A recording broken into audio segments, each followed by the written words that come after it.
നമസ്തേ നമസ്തേ നമസ്തേ. ശ്രീ മഹാദേവൻ നിങ്ങളെല്ലാവരും അനുഗ്രഹിക്കട്ടെ. എല്ലാ ഗുണങ്ങളും ഐശ്വര്യവും സമൃദ്ധിയും എല്ലാം ശ്രീ മഹാദേവൻ തരട്ടെ. അപ്പോൾ നമ്മൾ ഈ ആഴ്ച പറയാൻ പോകുന്നത് മീനക്കൂർ നക്ഷത്രങ്ങൾ, അതായത് പുരുരുട്ടാതി, ഉത്രട്ടാതി, രേവതി നാളുകാരുടെ ഫലങ്ങളെക്കുറിച്ചാണ് ഈ ആഴ്ച പറയണത്. എന്താണെങ്കിലും ഈ പുരുരുട്ടാതി ഉത്രട്ടാതി രേവതി നാളുകാർക്ക് സന്തോഷസ്ഥിതിയാണ്. ബുദ്ധിമുട്ടുകളിൽ നിന്നൊക്കെ മോചനം കിട്ടി, ശാരീരിക ബുദ്ധിമുട്ടിൽ നിന്നും രോഗാദുരിതങ്ങളിൽ നിന്നും ധനക്ലേശങ്ങളിൽ നിന്നും കുടുംബത്തിലെ ലോഹ്യങ്ങളിൽ നിന്നൊക്കെ മോചനം കിട്ടി ഇരിക്കുന്ന ഒരു സന്ദർഭവും സമയമൊക്കെയാണിത്. പ്രധാനമായിട്ട് ധനപുഷ്ടി ഉണ്ടാവും. ധനം അഭിവൃദ്ധിപ്പെടാനും പല വിധേന ധനം കയ്യിൽ വരാനും തൊഴിൽ രംഗം വിധേന അല്ലെങ്കിൽ കുടുംബജീവിതം മുഖേന ബന്ധുമിത്രാദികൾ മുഖേനയൊക്കെ ധനം കയ്യിലേക്ക് വന്നു ചേരാനുള്ള ഒരു ഭാഗ്യസ്ഥിതിയുണ്ട്. ധനപുഷ്ടി ഉണ്ടാകും. അതുപോലെ തന്നെ അനാവശ്യമായിട്ട് ധനം ചെലവഴിക്കാനുള്ള സാഹചര്യങ്ങളും വരും. അങ്ങനെ പ്രത്യേകത കൂടിയുണ്ട്. ഏതെങ്കിലും രീതിയിൽ നമ്മൾ ആഗ്രഹിക്കാതെ തന്നെ ധനം അല്പം നഷ്ടപ്പെടുന്ന ഒരു സാഹചര്യം കൂടി വരും. എന്നാലും ധനപുഷ്ടി വരും, സംശയമില്ല. അതൊരു ഗുണസ്ഥിതിയാണ്. പിന്നെ തൊഴിൽ രംഗം, ഇവർ ചെയ്യുന്ന തൊഴിൽ രംഗത്ത് ഇവർക്ക് മികവ് നേടാൻ സാധിക്കും, മെച്ചപ്പാടുണ്ടാവും. സ്ഥിരമായിട്ട് തൊഴിലുണ്ടാകുന്ന ഒരു സാഹചര്യവും സന്ദർഭമൊക്കെ ആവും. അങ്ങനെയുള്ള കുറച്ച് ഗുണങ്ങളുണ്ട്. നിർമ്മാണം പൂർത്തീകരിക്കാൻ സാധിക്കാത്ത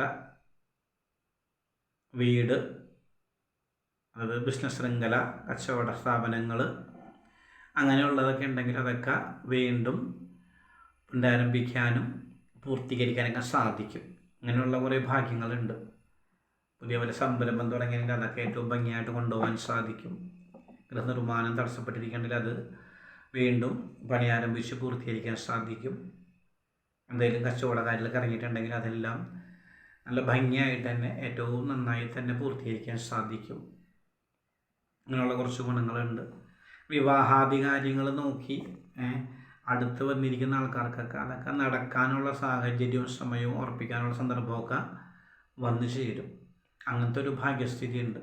വിവാഹാദി കാര്യങ്ങൾ നല്ല രീതിയിൽ പരിശ്രമിച്ച് കാര്യങ്ങളൊക്കെ വന്നിട്ടുണ്ടെങ്കിൽ അതെല്ലാം ഉറപ്പിക്കാനും ഉടനെ നടത്താനൊക്കെ ഉള്ള സാഹചര്യങ്ങളും സന്ദർഭമൊക്കെ വന്നു ചേരും. വിവാഹം നോക്കുന്ന ആൾക്കാർക്ക് പുരുരുട്ടാതി, ഉത്രട്ടാതി, രേവതി നാളുകാർ വിവാഹാലോചന നോക്കുന്ന ആൾക്കാരാണെങ്കിലും അവർക്ക് വിവാഹാലോചന നല്ലതെല്ലാം വന്ന് ചേരും, അനുയോജ്യമാകും. അങ്ങനെയുള്ള ഗുണസ്ഥിതിയുണ്ട്. പിന്നെ ത്വക്ക് സംബന്ധമായിട്ട് ഉദരമായിട്ട് ബന്ധപ്പെട്ടൊക്കെ ഉണ്ടായിരുന്ന അസുഖങ്ങൾക്ക് മോചനം കിട്ടും. അതൊരു ഭാഗ്യസ്ഥിതിയാണ്. ത്വക്ക് സംബന്ധമായിട്ട് തൊലിപ്പുറമെ വയറ് ഉദരമായിട്ട് ബന്ധപ്പെട്ടൊക്കെ ഉള്ള അസുഖങ്ങൾ ഉണ്ടായിരുന്ന ആൾക്കാർക്കൊക്കെ അതിൽ നിന്നൊക്കെ നല്ല രീതിയിൽ തന്നെ മോചനം കിട്ടും. പിന്നെ ദാമ്പത്യ ജീവിതത്തിൽ അലോഹ്യങ്ങളായി അന്യോന്യം പടയുന്നിരുന്ന ആൾക്കാർ, കേസായിരുന്ന ആൾക്കാർ, ഭിന്നമായിട്ട് താമസിക്കുന്ന ആൾക്കാർ, അവരൊക്കെ യോജിക്കുന്ന ഒരു സന്ദർഭത്തിലേക്കും സാഹചര്യത്തിലേക്കൊക്കെ വരും. അങ്ങനത്തെ ഒരു സമയം കൂടിയാണ്. ഇതൊക്കെ ഭാഗ്യസ്ഥിതിയാണ്. കാരണം ദാമ്പത്യത്തിൽ പിരിഞ്ഞിരിക്കുക എന്ന് പറഞ്ഞാൽ ഏറ്റവും സങ്കടസ്ഥിതിയാണ്. സന്താനം ഉണ്ടെങ്കിൽ ഒട്ടനവധി സങ്കടമായി. അപ്പോൾ ആ സങ്കടത്തിൽ നിന്നൊക്കെ മോചനം കിട്ടി സന്താനങ്ങളും ഭാര്യ ഭർത്താക്കന്മാരൊക്കെ ആയിട്ട് സന്തോഷമായിട്ട് ജീവിക്കാനുള്ള സന്ദർഭവും സാഹചര്യങ്ങളൊക്കെ ഒത്തുവരും ഈ നാളുകാർക്ക്. അതൊരു ഭാഗ്യസ്ഥിതിയാണ്. പിന്നെ പല രേവതി നാളുകാരൊക്കെ പല രീതിയിൽ ശാരീരിക ബുദ്ധിമുട്ടുകൾ, മാനസിക ക്ലേശങ്ങൾ, ധനത്തിന് ബുദ്ധിമുട്ടൊക്കെ അനുഭവിച്ചിരിക്കുന്ന അനവധി ആൾക്കാരുണ്ട് രേവതി നാളുകാരൊക്കെ. അപ്പോൾ അവർക്കൊക്കെ മോചനം കിട്ടി സ്വഗൃഹത്തിൽ വന്ന് താമസിക്കാൻ സാധിക്കും. പല ആൾക്കാരും സ്വഗൃഹത്തിൽ നിന്നൊക്കെ മാറി ബന്ധുമിത്രാദികളുടെയും മക്കളുടെയൊക്കെ ഗൃഹത്തിൽ പോയി താമസിക്കുന്ന പല ആൾക്കാരും ഉണ്ടാവും. അവർക്കൊക്കെ അങ്ങനെയുള്ള അലോഹ്യങ്ങളും ധനപരമായിട്ടുള്ള ബുദ്ധിമുട്ടുകളും മാറി സ്വഗൃഹത്തിലേക്ക് താമസം മാറാൻ സാധിക്കും. അതൊരു ഭാഗ്യസ്ഥിതിയാണ്.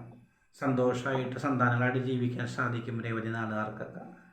അല്പം ബുദ്ധിമുട്ടുള്ള സന്ദർഭവും സമയമൊക്കെ നിന്നൊക്കെ മോചനം കിട്ടി സന്തോഷസ്ഥിതിയിലേക്ക് മാറും. അതൊരു ഭാഗ്യസ്ഥിതിയാണ്.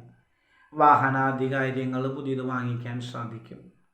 പഴയത് കൊടുത്ത് മാറി വാങ്ങിക്കാൻ സാധിക്കും, പുതിയത് വാങ്ങിക്കാൻ സാധിക്കും. പല വിധേന ആരെങ്കിലെങ്കിലും വാഹനങ്ങൾ നമ്മൾ ഏൽപ്പിച്ചു പോകുന്ന സാഹചര്യം വരും, നമുക്ക് ഉപയോഗിക്കാൻ കിട്ടുന്ന സാഹചര്യം വരും. അങ്ങനെയൊക്കെയുള്ള ഭാഗ്യങ്ങളൊക്കെ ഉള്ള ഒരു സമയം കൂടിയാണിത്. അതൊക്കെ ഏറ്റവും നന്നായിട്ട് ഉപയോഗിക്കുക, ഏറ്റവും നന്നായിട്ട് ഉചിതമായിട്ട് തന്നെ ഈ സന്ദർഭം ഉപയോഗിക്കുക എന്നുള്ളതാണ് ഒരു ഭാഗം. അങ്ങനെയുള്ള കുറേ ഗുണങ്ങൾ വന്നു ചേരുന്നുണ്ട്. അതൊക്കെ നന്നായിട്ട് ഉപയോഗിക്കാം. അനാവശ്യമായിട്ട് കുറേ മനോവിചാരങ്ങൾ വന്നു ചേരും, ദുഷ്ചിന്തകൾ വന്നു ചേരും. അപ്പം അതൊക്കെ അങ്ങോട്ട് മനസ്സിൽ നിന്ന് മാറ്റുക എന്നുള്ളതാണ് പ്രധാനം. പല വിധേന ചില കാര്യങ്ങളിൽ നേരത്തെ ഉണ്ടായിരുന്ന പല കാര്യങ്ങളിലുള്ള വിഷമസന്ധികൾ കൊണ്ട് തന്നെ പല മനോവിചാരങ്ങൾ, അനാവശ്യമായിട്ടുള്ള മനോവിചാരങ്ങൾ വന്നു ചേരും. അതൊന്നും മനസ്സിൽ വെക്കാൻ പാടില്ല. അതൊക്കെ മാറ്റി ഏറ്റവും സന്തോഷമായിട്ട് ജീവിക്കാനുള്ള സന്ദർഭവും സമയങ്ങളൊക്കെയാണിത്. ഏറ്റവും നന്നായിട്ട് ഉപയോഗിക്കുക എന്നുള്ളതാണ്. അനാവശ്യമായിട്ടുള്ള മനോവിചാരങ്ങൾ മാറ്റുക. പിന്നെ അതുപോലെ തന്നെ വൃദ്ധർക്ക്, നമ്മുടെ മാതാപിതാക്കളിൽ നിന്ന് ഉയർന്നിരിക്കുന്ന ആൾക്കാർക്ക് അല്ലെങ്കിൽ പ്രായത്തിൽ മുതിർന്ന ആൾക്കാരെയൊക്കെ സഹായിക്കാനുള്ള മനസ്സും സന്ദർഭവും സാഹചര്യങ്ങളൊക്കെ വരും. അതൊക്കെ ഏറ്റവും നന്നായിട്ട് ഉപയോഗിക്കുക എന്നുള്ളതാണ്. ആ സാഹചര്യമൊക്കെ ഏറ്റവും നന്നായിട്ട് വിനിയോഗിക്കുക എന്നുള്ളതാണ്.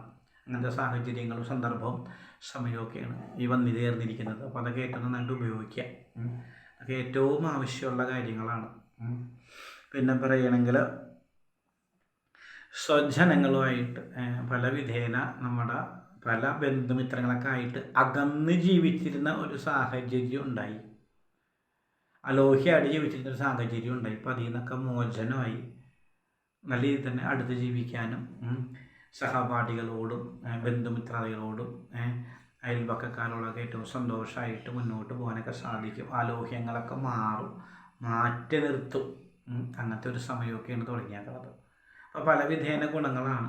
അല്പം നഷ്ടങ്ങൾ പറയുന്നുണ്ട്, അതറിയാതെ അനാവശ്യമായിട്ടുള്ള ഏതെങ്കിലും കാര്യങ്ങളിൽ നമ്മൾ ഏർപ്പെടും. അതുവഴി അല്പം നഷ്ടങ്ങൾ പറയുന്നുണ്ട്. എന്നാൽ കൂടി ഗുണങ്ങളാണ്, അഭിവൃദ്ധികളാണ് വന്നു ചേർന്നിരിക്കുന്നതും വന്ന് നടന്നുകൊണ്ടിരിക്കുന്നതും.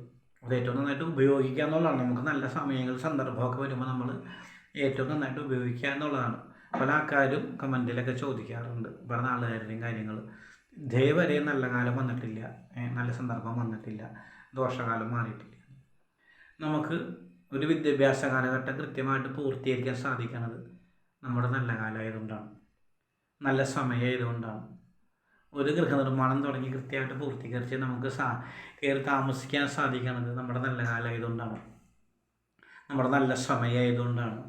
ഒരു വിവാഹാദി കാര്യങ്ങൾ നോക്കി വിവാഹങ്ങൾ നടന്ന് സന്താനങ്ങളൊക്കെ ആയിട്ട് ജീവിക്കാൻ സാധിക്കുന്നത്, ഈ ഭൂമിയിൽ സന്തോഷമായിട്ട് ജീവിക്കാൻ സാധിക്കുന്നത് നല്ല കാലത്താണ്. ആ ദോഷമയം മാറി നല്ല സമയം വന്ന സന്ദർഭത്തിലാണത്. ഒരു വാഹനം വാങ്ങിക്കാൻ സാധിക്കുന്നത്, നമ്മൾ ഉപയോഗിക്കുന്ന വാഹനത്തിൽ നമ്മൾ സ്വസ്ഥമായിട്ട് യാത്ര ചെയ്യാൻ സാധിക്കുന്നത്, ഒരു അപകടങ്ങളിലും ബുദ്ധിമുട്ടിലും ചെന്ന് പെടാതെ യാത്ര ചെയ്യാൻ സാധിക്കുന്നത്, ഇതൊക്കെ നമ്മുടെ നല്ല കാലം കൊണ്ടും നല്ല സമയം കൊണ്ടും നടക്കുന്നതാണ്. അപ്പോൾ അങ്ങനെ ജീവിതത്തിൽ ഒട്ടനവധി കാര്യങ്ങൾ നല്ല സമയങ്ങൾ നടക്കുന്നുണ്ട്. പക്ഷേ നമുക്ക് തിരിച്ചറിയാൻ സാധിക്കണില്ല എന്നുള്ളതാണ്. കഷ്ടകാലം വരുമ്പോൾ എല്ലാവരും പറയും ധാരാളം കഷ്ടകാലമാണ്, എന്നും ബുദ്ധിമുട്ടാണ്. അങ്ങനെയല്ല, ഇതൊക്കെ നടന്നത് നമ്മുടെ നല്ല കാലത്താണ്.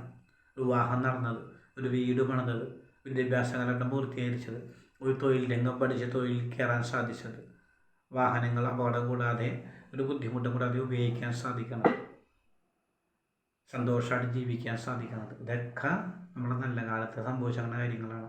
ഇതൊക്കെ അനവധി ആൾക്കാർ ഇവിടെ മറന്നു പോകും. എന്നിട്ട് പറയും ഒരിക്കലും നല്ല സമയം ഉണ്ടായിട്ടില്ല എന്ന് പറയും.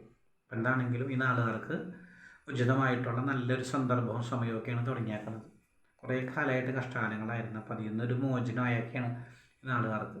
അപ്പോൾ അത് വേണ്ടതിൽ ഉപയോഗിക്കുക എന്നുള്ളതാണ്, ഏറ്റവും നന്നായിട്ട് ഉപയോഗിക്കുക എന്നുള്ളതാണ് എല്ലാവരുടെയും കടമ. ഇനി ഈ നാളുകാർക്ക് തന്നെ ചില ആൾക്കാർക്ക് ബുദ്ധിമുട്ട് മാറാത്ത ആൾക്കാരുണ്ടാവും. ജാതകവശാലൊക്കെ ധാരാളം ബുദ്ധിമുട്ട് ശനിയൊക്കെ ഉള്ള ആൾക്കാർ, ശനിദോഷങ്ങളുള്ള ആൾക്കാർ, ശത്രുദോഷങ്ങളുള്ള ആൾക്കാരൊക്കെ ഉണ്ടാവും. അവർക്ക് ഇതിൽ നിന്ന് മോചനം കിട്ടണം.